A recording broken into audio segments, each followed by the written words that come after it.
So I'm happy to be able to share this concept with you because it's foundational to your work and the outcome.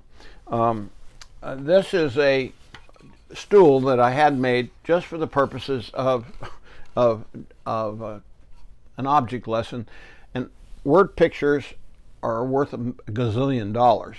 So instead of just talking about these principles, I try to drag something in that means something later.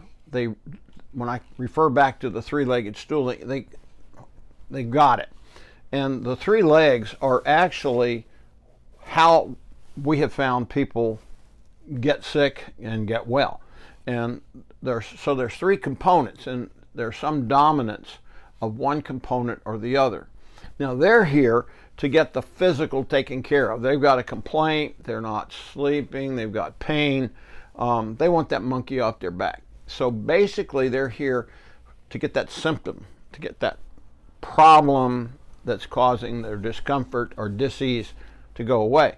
But there's two other legs of the stool that, if you're not aware of, could be driving you to distraction in the patient from not getting well. That's the emotional, mental part and the spiritual part. Now, these don't have to be addressed by you solely, but you have to be aware that there are people that can help with this, and after a while you'll learn it doesn't take a lot if you get them calmed down and sleeping well. Many times they'll seek that help out themselves. The other leg is physical. So we got three legs: the spiritual, the emotional, mental, and the physical. An example would be that you have a knockdown, drag-out fight with your wife. You say things that you would never say, but you've said them. And now you can't sleep. And your back starts hurting. And the day's not going well. And you come home, and of course, it's not going well at home. And you've got this dance that's going on. And you come in here and want sleep. That ain't going to happen unless we realize that there's two other legs of this thing that are causing a problem. One of them being, I see a lot of people have these ongoing wars with spouses or kids or relatives, and they just won't forgive them or let it go. It's not that you approve of what they did or that was right. It's just you're releasing them, that you're not going to torture yourself to death over what they did. You just, let it go. Let God deal with them. But the deal is that they're not letting it go, or we're not letting it go. I'm not letting it go. And that just eats on you. And case in point, my wife has given me permission to share this, but she had gone in for her first colonoscopy, and the guy came out, and I was in the waiting room, and he said, you need to get a surgeon. Your wife has serious cancer. And I said, we just came for the first colonoscopy. He said, I'm not kidding you. You got to get a surgeon. They're going to cut her rectum and colon out and give her a colostomy. This is serious. This thing is big as an egg. Halfway on each side, the biopsies, we cut it in half. It just keeps going and going. So she talked about it, and we went back and basically brokered a deal with this surgeon. And but in the meantime, our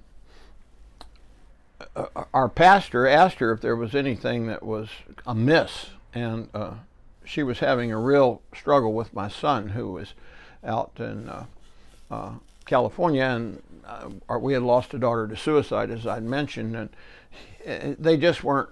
He wasn't doing well with us, and we weren't doing well with him, and she was really trying to express that is a loose end in her life, that she just, it bothered her every day.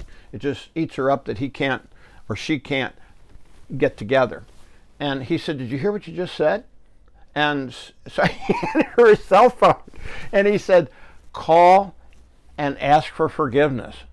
You're the one that's hurting yourself, thinking you're somehow, going to work this out that way. And so she did. He actually forgave her and said, it's tough. We're both struggling here, but sure, I forgive you for whatever you're holding against me. And he was more than happy to do it. Well, we went back 3 weeks later, and the surgeon had agreed to try one more time to get the rest of the cancer out.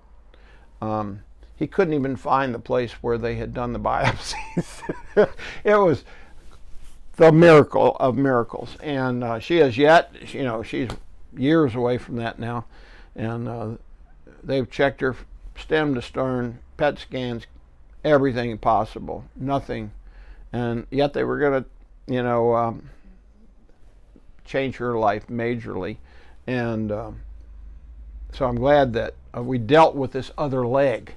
It was driving the show. They were going to deal with the physical problem, but what we were and are talking about is how unforgiveness can really be a problem. Now, I had a real anger problem and still do, but it's under control when I'm wearing my appliance because my tongue is up and out. I'm not living in adrenaline, but if something happens, it's there. But I'm not on edge and ready to have a hair trigger and fire as the first thing that happens. And so we're just talking about the awareness. You don't have to become a psychiatrist or psychologist. Shouldn't even do it. But you're aware much more of how we get sick. It's these other issues that the other two legs that affect the physical as well as the physical. You get a diabetic that's low on sugar, they start having some emotional, mental, spiritual issues just because the engine's not running good. You give them some sugar and it's over with. You give a patient that's choking some air and a lot of stuff clears up real quick. So we are the sum total of these things.